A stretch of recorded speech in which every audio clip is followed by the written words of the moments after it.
Want to learn frequency separation? Stay tuned.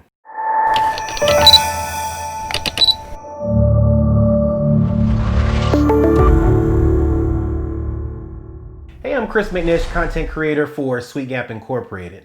This is a continuation of the video I did with cleaning the skin before frequency separation. Before I go any further, please click on the subscribe button if you want to see more videos. Frequency separation is the process in Photoshop that allows you to separate the texture in the skin from the color. A lot of times you will see pictures that look doll-like. They take the texture away and it doesn't look natural. Now it works for some photographers, but for me, I like my images to look a little bit more natural, so I use frequency separation. Frequency separation helps you to smooth the skin but keep the texture. There are many techniques, but this is how I do it. So now we're here in Photoshop and we're starting off where we left off in our last video. We'll go over to our layers pane and we'll flatten this layer. So you right click on your background layer, you go to flatten image, and that will flatten your layer there. To create the layers for frequency separation, all you have to do is press Command J. So we'll press Command and then J twice. And then that will give us our first layer and our second layer. On our bottom layer here, we want to name this low or tones.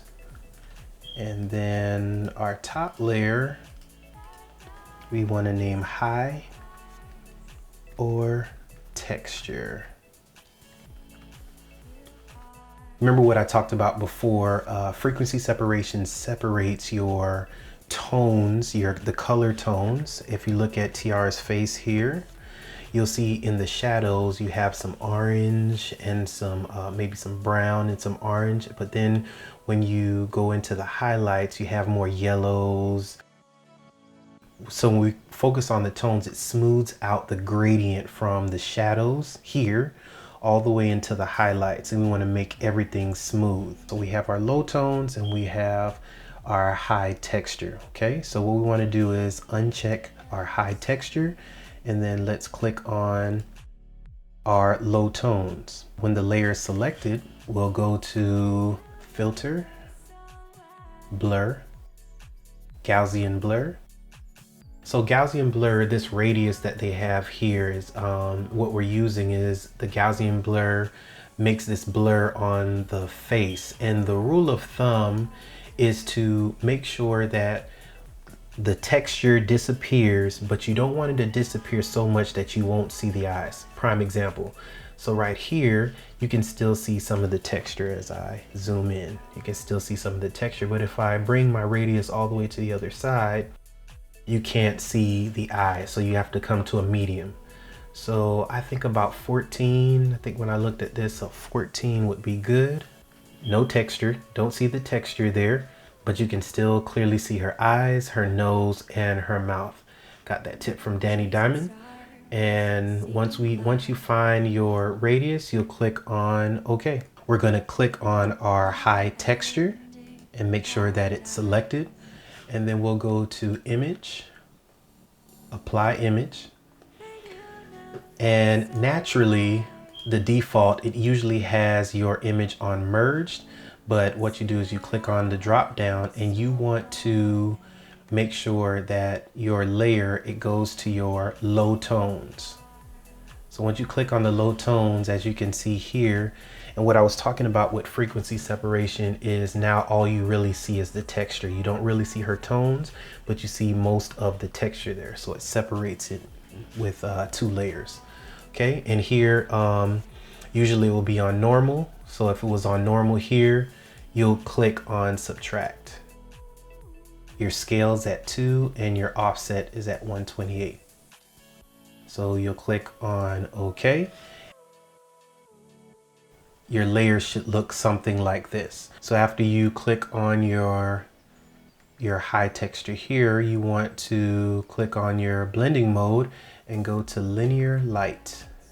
And then once we have that, then we'll select our high and our low and we will group them together. Now there are 2 ways you can do it. You can select both of your layers here and drag them down to the folder and it will create a folder for you, or You can, what I usually do is I use my, my keystrokes. So I press Command G and it does it for you. And I'll name this frequency separation.